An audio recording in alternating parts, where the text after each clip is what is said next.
Hello, this is Colette Bancroft, former book editor of the Tampa Bay Times, and I am here today to talk to Michael Koryta, one of my favorite thriller writers and a longtime friend, about his latest book, actually Scott Carson's latest book, Departure 37. And for those of you who haven't heard the secret yet, Scott Carson is Michael Koryta. How many books is this total, Michael? Do I you think we're at know? lucky number 19 between the two of us. Uh, Koryta's been doing the bulk of the work, but uh-huh. recently, Scott's trying to catch up. So Yeah, it's two in a row for him. yeah. Why did you split your writing to Michael Koryta books and Scott Carson books? You probably understand it better than most, because over the years you saw my desire to write sort of the supernatural, Mhm. maybe more Stephen King camp stories, and then I would go right back to a traditional crime story or thriller, Mhm. whatever you want to call it. And there was something about there are many things that are wonderful about being really young. And I was really young when I started in the business, but one Mhm. of those things is you have no idea what you don't know. And I just sort of anticipated that readers, booksellers, and reviewers would figure out, okay, he's going to bounce around in different genres. Um, and I realized over time that is actually more challenging for all parties than I anticipated. So Yes. I kind of hate the word brand. It seems, Hmm. But just, it's unavoidable, but I it's think. real. It's unavoidable. So I tried to put um, the supernatural, the weirder stuff under the Scott Carson brand, and then let Koryta handle the crime novels. But I don't even know how well I'm doing at that because I don't. I'm curious for your take. I don't consider this book a horror novel in any way. It's not even really supernatural. Yeah. Well, there are some elements in it, and I certainly don't want to give them away, but there are some elements in it that are supernatural or paranormal or don't have. It's a book in a lot of ways about science, but, Yes. but there are things that happen that do not, at least for me, don't seem to have scientific explanations. Yeah, there's a touch of the weird to it. I guess Yeah. my the influence on this one that I think really shows up is more of sort of a Twilight Zone or Yeah, X-Files school of I exactly. really wanted to ground it in um, something that felt plausible, but Hmm. was new and wild and hopefully a little Yeah. scary. Right. Yes, it's more than a little scary. One of the blurbs on the book I saw. This is not a bad blurb. You have Stephen King compare it to a Twilight Zone episode. That's pretty. The source and the comparison are both pretty amazing praise. Yeah. That was pretty surreal. He's been a supporter under both names for a while, and yet Hmm. I'm kind of blown away when someone like King or Michael Connolly, Hmm. to know that they are reading me at all, let alone Yeah. enjoying the books. People, I think, sort of expect that you would, I don't know, outgrow is the wrong word, but you would reach a point where that no longer thrills you in the same way. And that is one thing I can assure you I've never lost Mm. the sort of goosebump response to knowing that Right. those guys are reading me. Yeah. Yeah. Yeah. I would think so. Yeah. You haven't gotten that old yet, and may you never get that old. Exactly. Yes, may never. This book, it isn't a ghost story, but it is kind of a ghost story in that people from the past return to the present. Um, but it is definitely set in two different timelines. Part of it is a historical novel. A good portion of the book, I wasn't measuring pages, but roughly half of it, I think, takes place in 1962. Hmm. In Indiana, in Crane, Indiana. And the rest of the book takes place actually couple of months in the future in Yeah, October. we'll see Yeah, how we'll see. prescient I can be, Yeah, right? are you gonna be standing out by an abandoned airstrip in Maine looking for, looking for a Well, B-52 or it has gotten, I was trying to ground it so much in real science. yeah, And one of the things I kind of locked into early, and this is going back now about 3 years in the research yeah, process, I learned that Kurt Vonnegut had a brother. That alone was news to me. But Kurt Vonnegut grew up feeling as if he was sort of the family failure, or at least very hmm much in the shadow of his older brother, Bernard, who was yeah, this revered scientist with hmm GE. And in the 40s and 50s, they were working, General Electric and the Department of Defense, they were working on these cloud seeding experiments. yeah, And at the time that I bump into this, I thought, okay, that's just something unique and interesting for the book. Well, hmm flash forward to December of 2025, and we have everyone with a tinfoil hat is suddenly yes, very intrigued by this stuff. So anytime I find yes, something that I don't think will show up I in know. in the moment, there it Yeah. is. Like The I think Florida of the legislature has already passed a law against it. oh, of course, yes. I mean, we think we're creating hurricanes or bouncing them into new places, and it kind of Yeah, reminds me of the book I did under my own name called The Ridge, yeah, when I thought I was writing about this thing no one would ever have reason to know about with these. It's this cat sanctuary in the yeah, middle of nowhere, yeah, I remember that. and then suddenly we get to Tiger King, and it's everywhere. But to get You're back to ahead your of the question, curve. and that's right, yes, the two timelines, I really, what I saw being relevant there had nothing to do with the weather, and really the weather doesn't have much to do with the book. No, It was the idea of um, I saw parallels between the atomic age at the height of the Cold War hmm and the sense that we had this very dangerous is an understatement. We had this um, extinction level yeah, technology and atomic weapons that we had to win a race. So we took the guardrails off. yeah, And while this is happening, we have artificial intelligence and hmm the same rhetoric. I mean, it's very eerie and yeah, unsettling to see how similar the rhetoric is to we have to win. It can't be hmm regulated. Go, hmm go, go. And I thought, well, I'll merge those into one story. So that's how I right, came up with the two timelines. yeah, and you did so terrifyingly. I'm as scared of AI as I was of nuclear weapons. It's also a nice reminder of nuclear weapons. They're not historic No, in the and that's, sense of they're not gone. They're still it out was very interesting for me doing the research. You get to these moments where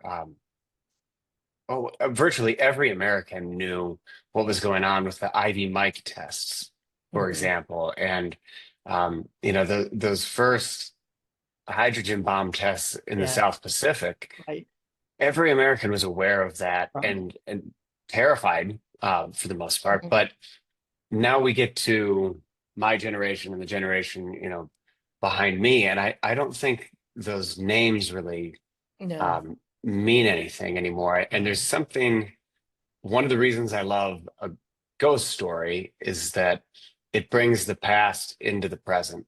right. And this was sort of my way to um, make the reader, I mean, hopefully they're just lost in a fun story, but I want the reader to consider what we might have forgotten that can come Mhm. back to bite us. Yes, yeah, yeah. Both in a kind of literal sense in this book and in a larger sense. It was a real. I'm older than you, and the chapters set in the '60s were kind of a flashback for me. Things like the Cuban Missile Crisis. When that Mhm. happened, I was a 10-year-old in Tampa, living less than a mile from MacDill Air Force Base, which is where Strategic You were Command, ready. yeah, Exactly. right in That the was. middle of the target, and we all Mhm. knew it. And it was we lived in a neighborhood with a lot of military families, and a lot of them evacuated. A lot, I mean, the husbands and so were on duty, of course. on the They base. Yeah. said to their families, get as far from here as you can, because if those things get fired, we're right in the middle of the target. And my father was an Irish Catholic, and he refused to leave because he thought Kennedy would solve it. Fortunately I, for us, he was right. I love the loyalty there. And Yeah, me Kennedy, too. to his credit, Kennedy makes some great decisions. But I Yeah. also think we immediately mythologize that, Oh, yeah. as is Oh, the American absolutely. way, Yes. into this sort of perception of a bunch of very um, sober intellectuals go in and make the right strategic choices.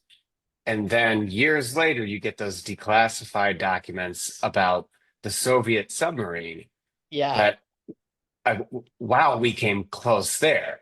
And Yeah. the only reason those guys didn't possibly trigger an all-out, Hmm. nuclear war is more about dumb luck. And I guess there's a hopefulness to human nature there Yeah. too, where you had Like that three one peoples. guy. Exactly, that one guy who's saying, "I don't understand why they'd be forcing us to the surface if it was Yeah. really underway." Yeah. Let's Um, stop and think about this. Yeah. let's stop and think. Yeah. Yeah, so I Yeah. loved that anecdote. Yeah. Yeah. Yeah. And I love that you included that. There were lots of little Easter egg things that for a person of my generation, not your generation, but that rang it the Flight 19 stuff. Hmm. Yeah. That was kind of you have your characters, your contemporary characters, having no idea what that is. They've met Charlie and Lawrence have never heard of it.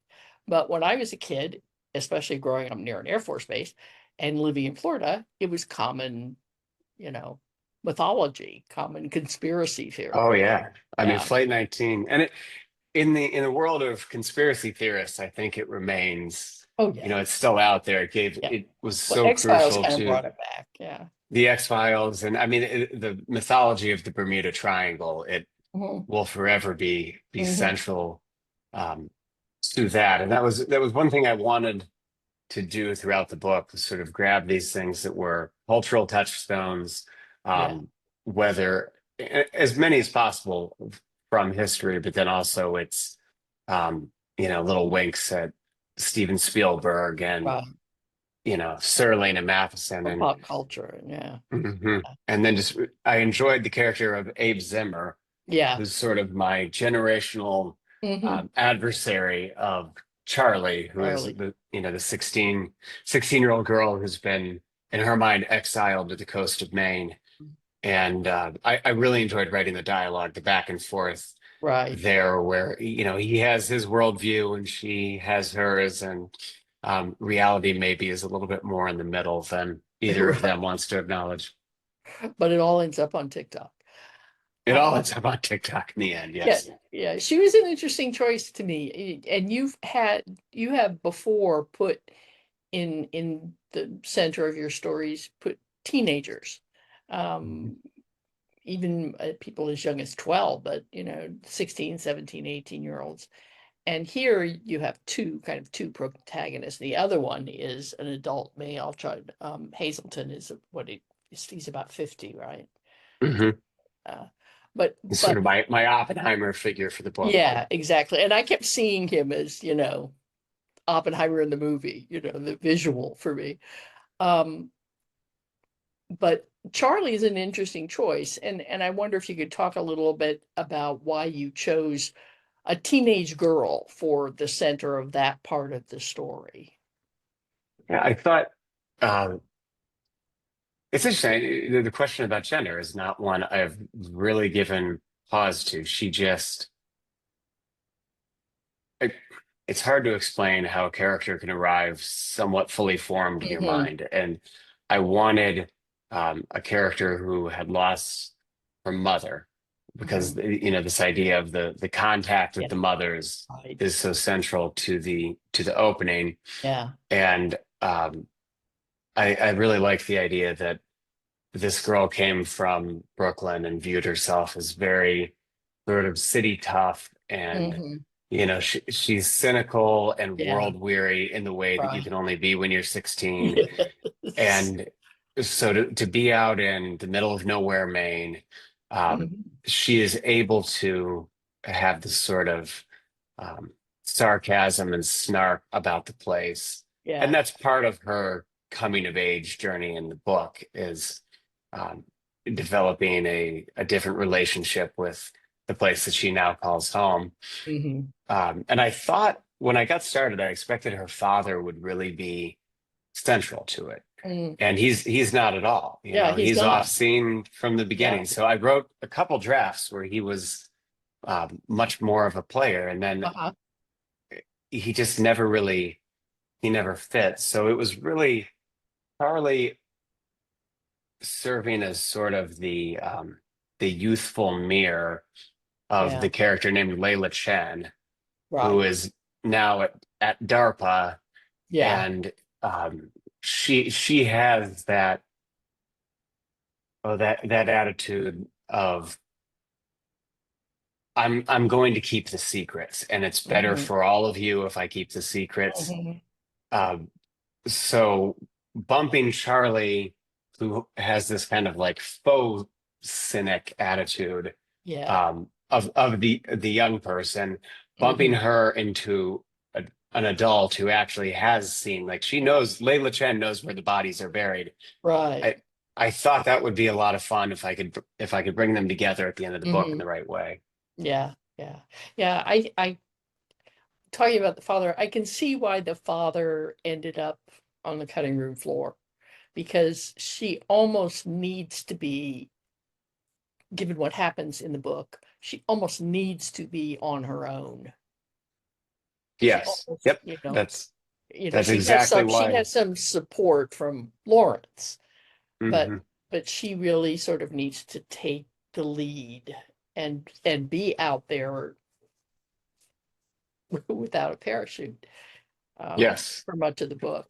Yeah, yeah, And I wanted to look a little bit at the way characters are affected by grief too. So right.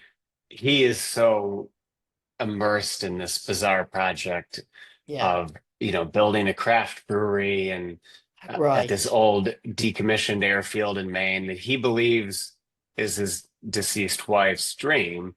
And Hmm. Charlie is convinced that her mother never actually was serious about this, that it was just something she talked about. Right. Um, so taking him off scene and leaving Charlie alone in the place, Yeah. just it made a lot more sense. And it also let me work with a tighter cast, which Yes. I enjoy. I feel like it's a little bit more, um, hopefully it picks up the pace and it Yeah. becomes more intimate. Yeah. Yeah. And that put that question of grief and how people deal with it becomes is just as important in the other part of the story too, in Hmm. Hazelton's story. Um, he's a very isolated, lonely man. Although he probably wouldn't describe himself that way.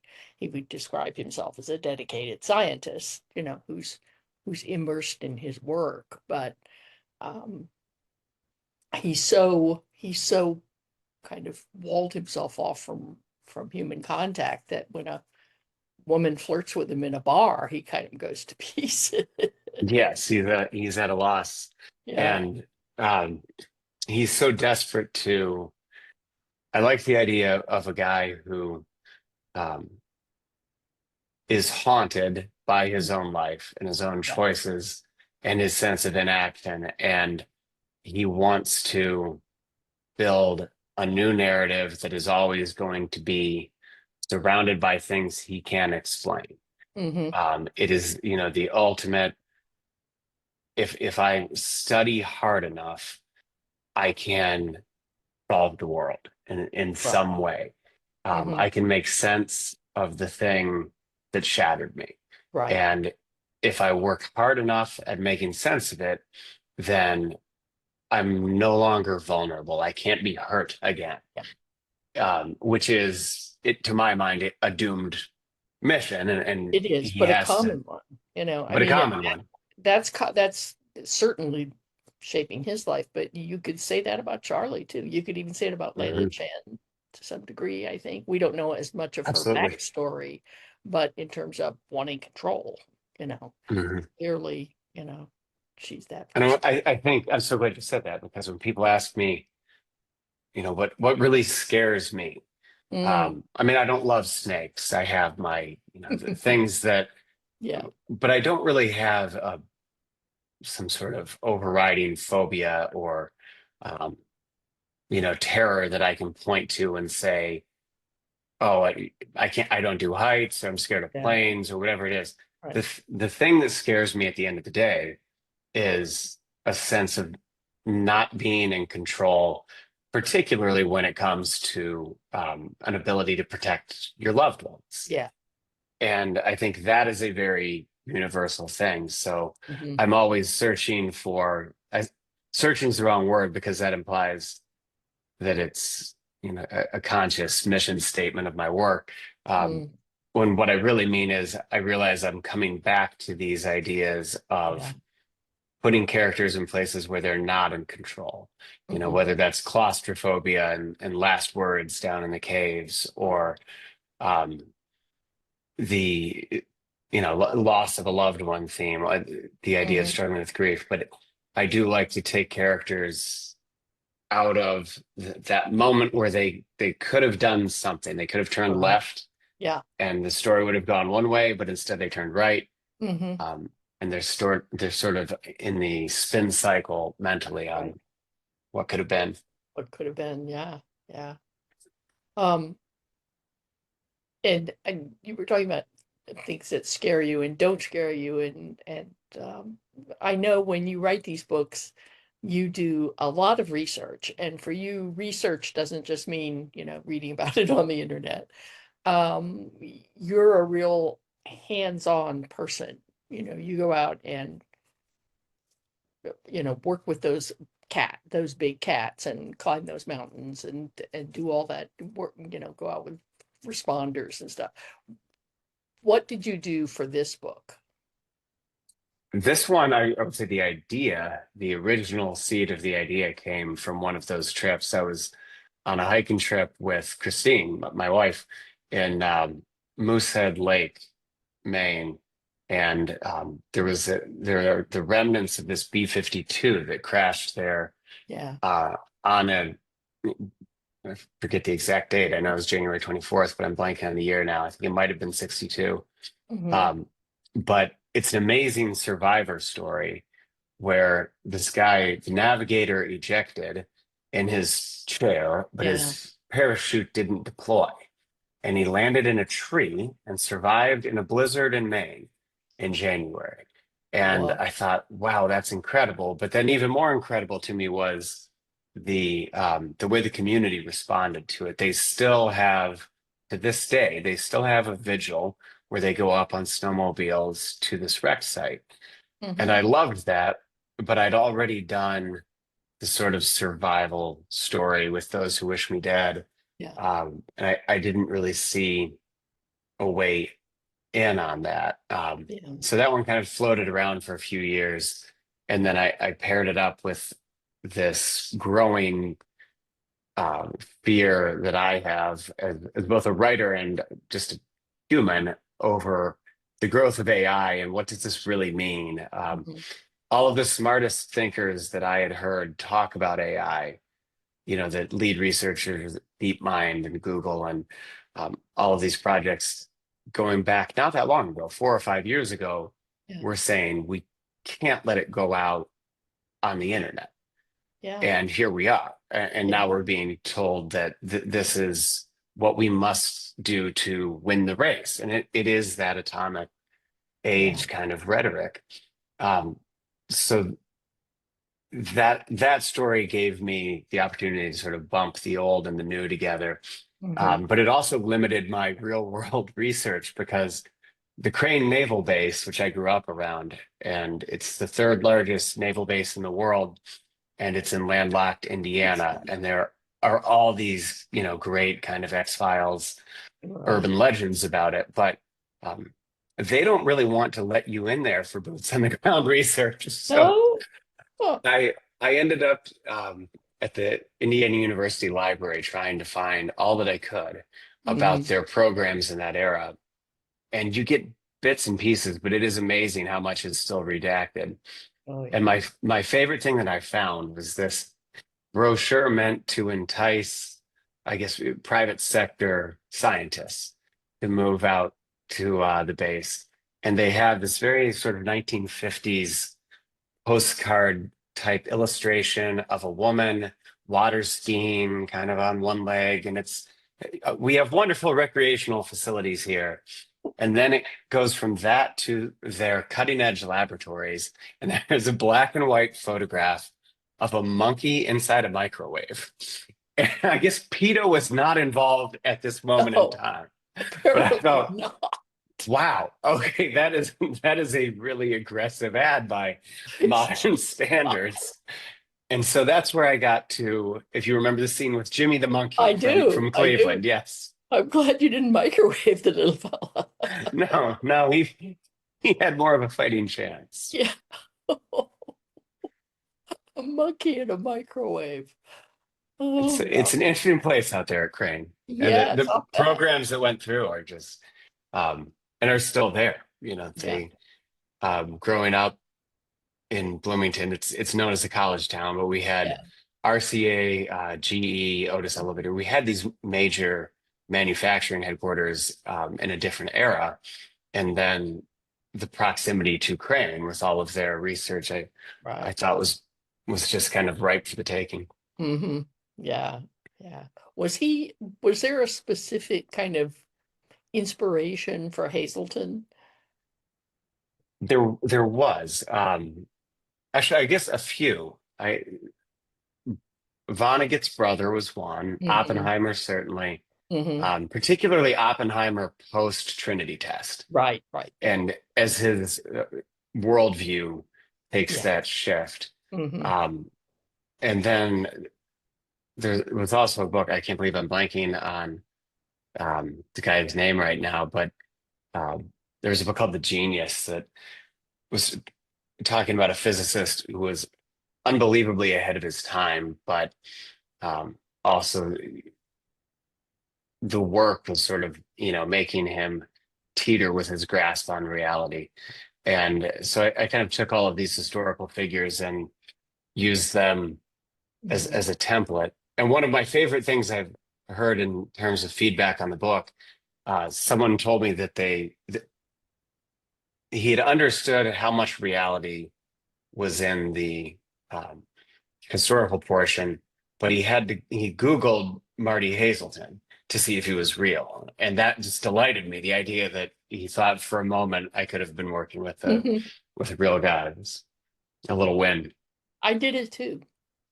Oh, wonderful. I Okay. did it too That's because you do have a few historical characters in there, and I thought, is this some like minor figure from Los Alamos or something that I've never heard much about before? Or there is someone named Martin Hazelton, but it's obviously not the same guy. He's like See, I a believe he's out there now. statistician in the UK. So I also believe that I have solved time travel. If they would just test it, I think I came up with a really good approach. yeah, We just need the yeah, budget for some testing. yeah. You got to conduct the test yourself. We're going to need a B-52, a Uh-huh. lot of pencil lead, and the right storm cloud.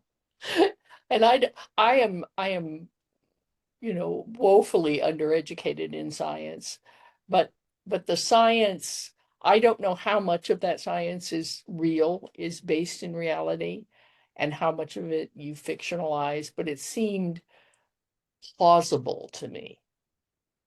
Most of Most it of is uh, rooted, actually, a lot of it is rooted in reality. And at one point, Christine kind of had some fun with me as she watched me drowning, and I was in our living room just surrounded by these obscure books. I had, research on, physics from the 50s, but then also quantum science. And I've it. got all these obscure papers on the electrical um, responses of various experimental metals.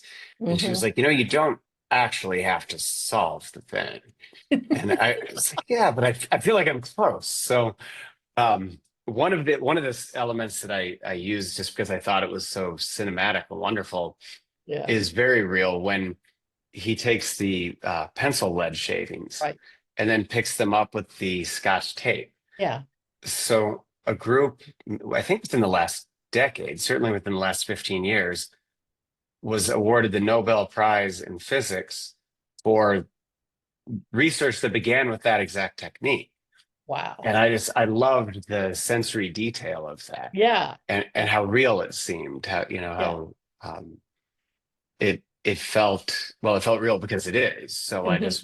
I moved it back 50 years. Right. Right. Yeah. Yeah. That struck me. And again, I didn't know whether that was real or not, but it seemed really granular and believable, and one of those kind of accidental, you know like the mold on the rye bread kind of scientific Exactly. discovery. Yes. And then Yeah. we get our way to penicillin. Yeah. I think these books are always a little bit more difficult for me to write Hmm. than um, a straight ahead crime novel because I'm such an intellectual skeptic. So it's difficult for me as a reader to dive into a supernatural book or anything that has a little element of woo to it, unless the writer is grounding me really Yeah. well in points of reality. Right. Right. So that's sort of the task I assign myself when I'm Yeah. writing them is,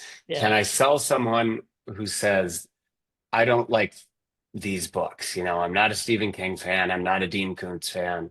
I Hmm. want to be able to still give them this book and say, try it. Yeah. And they kind of get, sucked in despite Right. Right. Yeah. their better judgment, I guess, Yeah. or Although instinct. to me, that's one of King's strengths, is that he grounds everything so much in the real world, in the just even the pettiest details of the real world, that Absolutely. it makes me willing to You're believe the so caught story, up as you in said. the Yeah. character drama because they're people Right. Yeah. going through personal problems that you understand. That when he finally brings in that weird element, Yeah. it feels like it's coming in to the door of someone really well, and so Right. that's when we go on the journey, I think. Yeah, exactly. And in this book, one thing that's really struck me, and it's hard to talk about this without giving too much away, but you do have characters in the book who are from 1962, who, because the book is about time travel, and I think we can say that without it being a spoiler, Yeah, absolutely.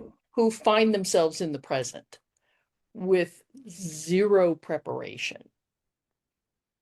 And and I was impressed with how real you made that.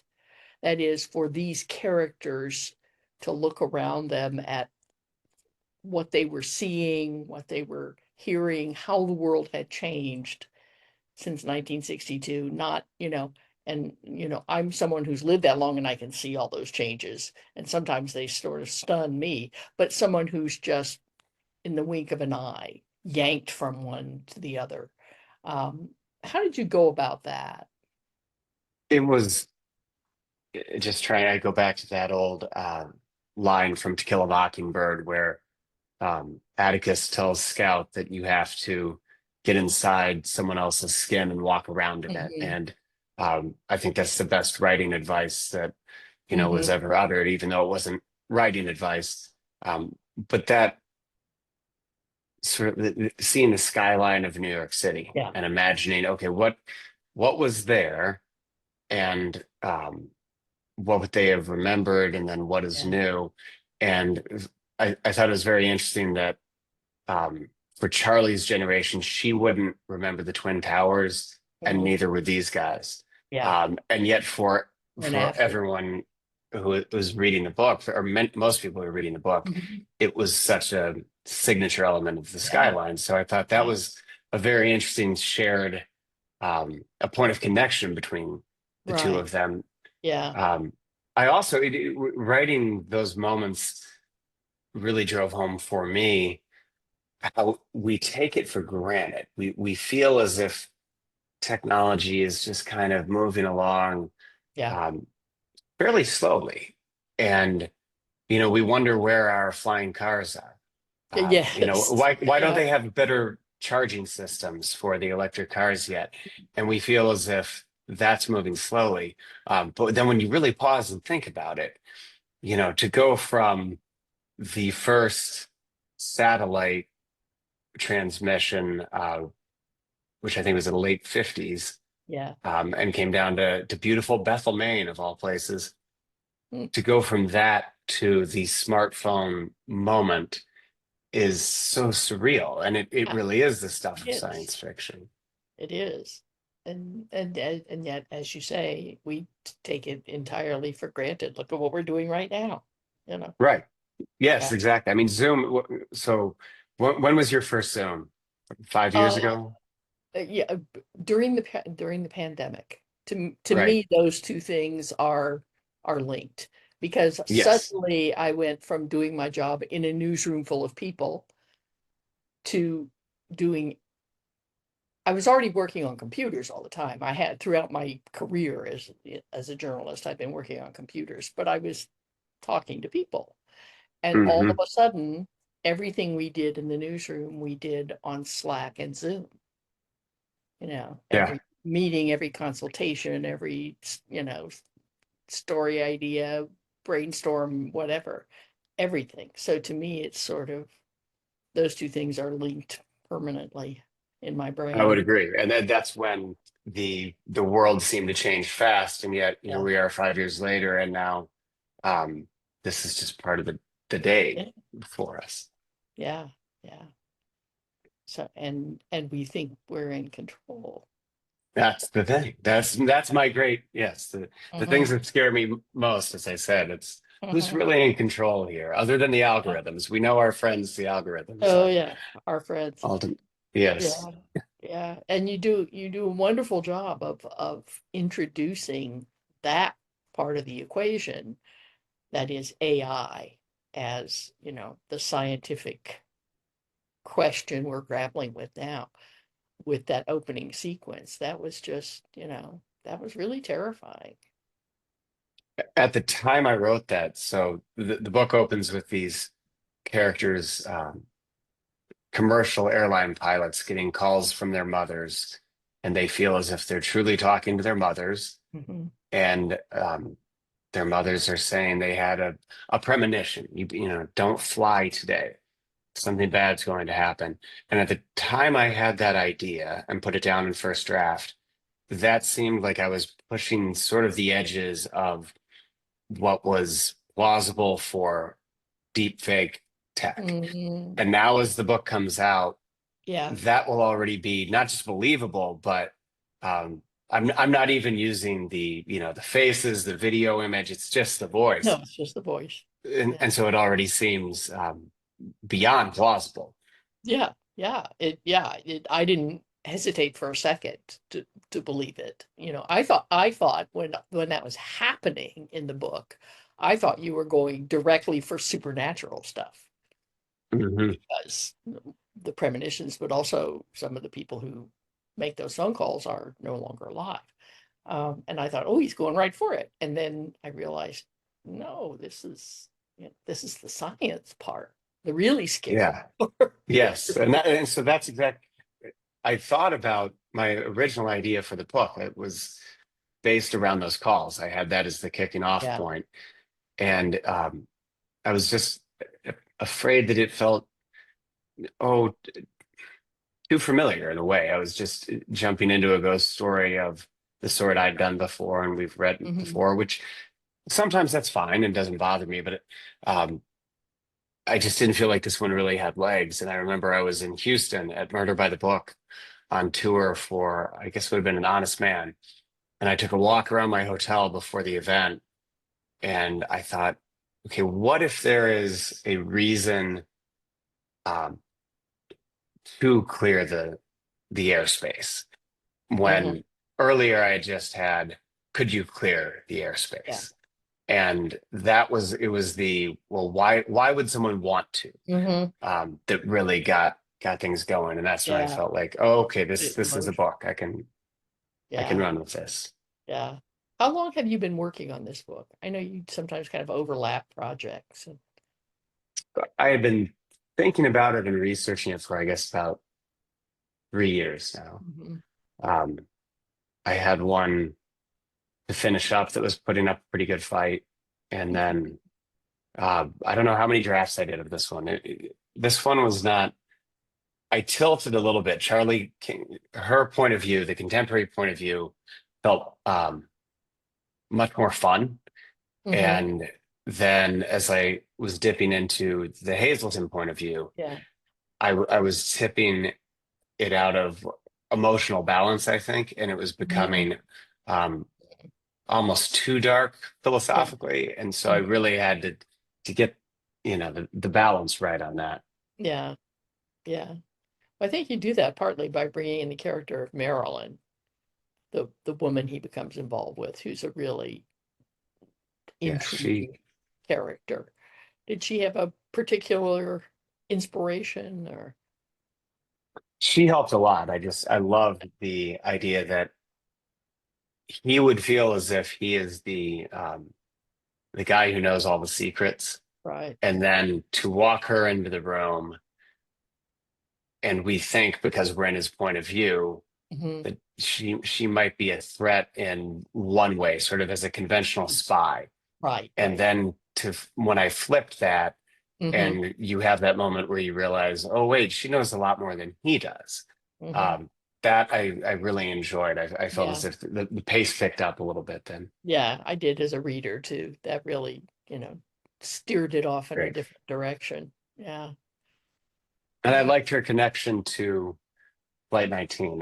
Again, it's that the person who is motivated by grief Mm-hmm. and cannot let go of a conspiracy theory, because as long as they believe the conspiracy, Yeah. they feel as if they can hold on to this Hmm. mission, Yeah. and there's something that I find really sympathetic about that level Hmm. of the the believer, Right. the person who's not believing something just to um, you know thin out craziness or Hmm. gain followers and sell supplements or whatever it is, Yeah. get votes, Yeah. donations.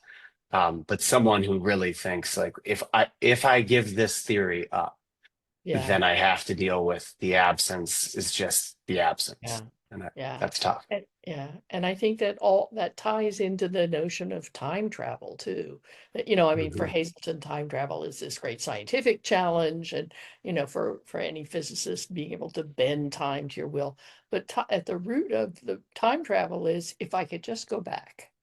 Yes, absolutely. I think Jack Finney, time and again, is a Hmm. perfect example of it's really, and King did this very well in 11/22/63. Yeah, he That did. quality of Yeah, I thought of romance. that book a lot as I was reading this. Yeah. It's a romantic journey too, and Mm. then you get your nostalgia and realize um, the world is never, quite the way you imagined it. No, But no. Yeah.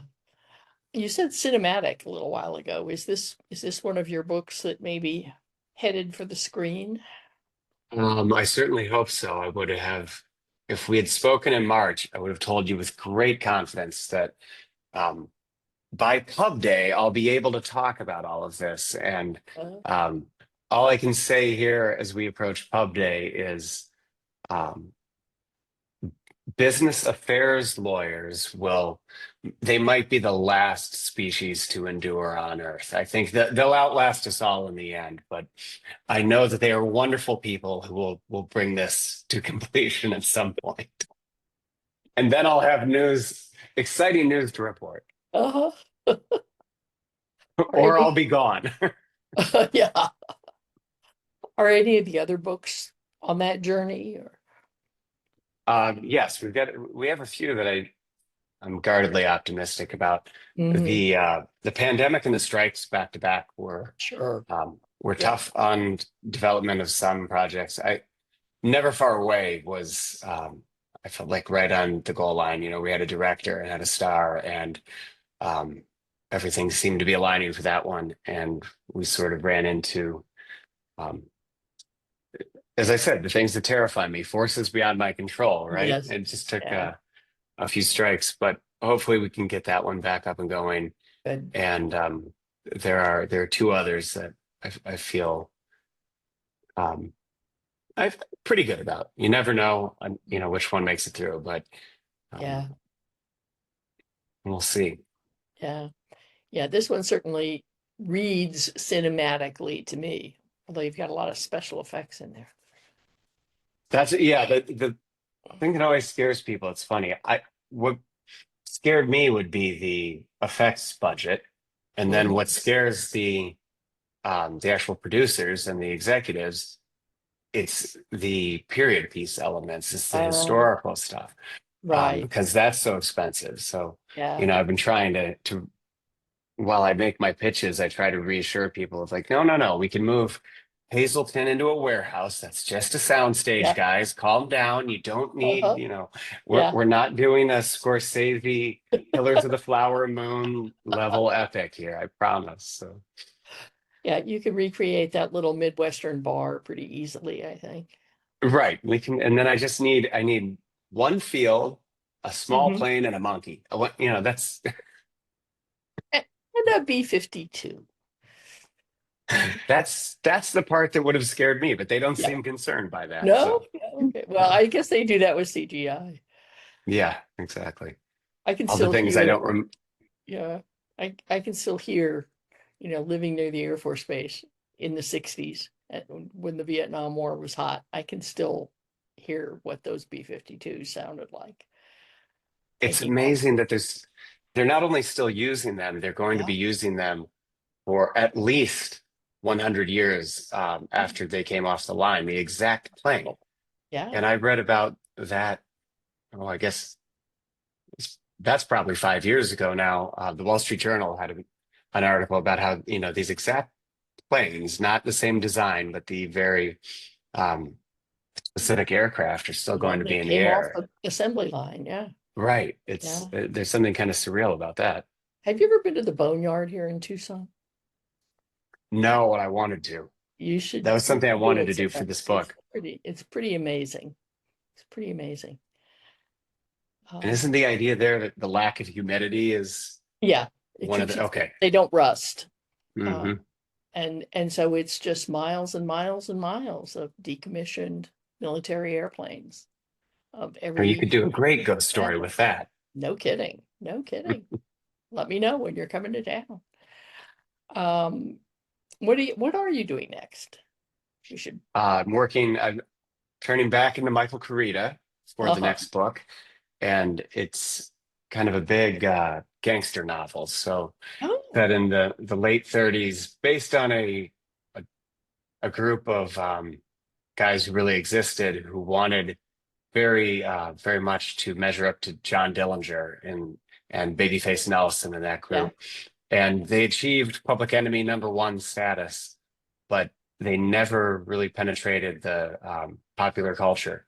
Hmm. And they went from Indiana to a final um, bloody shootout in Bangor, Maine. And it's interesting. Maine remembers them much more than Indiana. Yeah. I keep asking people in Indiana, have you heard of Al Brady? And no one knows him. So um, I thought, okay, this is, they're moving from my one home to the next. The So other, I yeah. Yeah. claimed that story. Yeah. That sounds like fun. Yeah. So that one is mostly historical research to get ready for that. Yeah, I'm in the revision right now, so it's pretty Yeah. close to done. I have one of my favorite characters I've dealt with in a long time. Her name is Savannah Cody, and the book starts off, she picks up her 12-year-old son, um, who she's never really had around, and she announces that they're on a journey to find and kill his father, who is a member of this gang. And Yeah. um, I love Savannah and I love the Uh-huh. kid. And Yeah. it was just, yeah, it's been fun. It's my first attempt at a road novel in some ways. Yeah. Yeah. Well, I already want to read it just from that kickoff. Yeah. I hope it holds up. Yeah. I bet it will. Well, are you up to anything else that you want to talk about, or shall we? This has been absolutely wonderful. It's always a pleasure to talk with you. And um, even though I would much rather we were, in St. Pete together, Hmm. um, in person and enjoying a cocktail on a warm day, I'll take the Zoom and um, Yes. greatly appreciate your time as always. Oh, always a pleasure to talk to you. Always a delight. And I've been so glad to see your career blossom the way that it has. Thank you. You're one of the hardest working writers I know.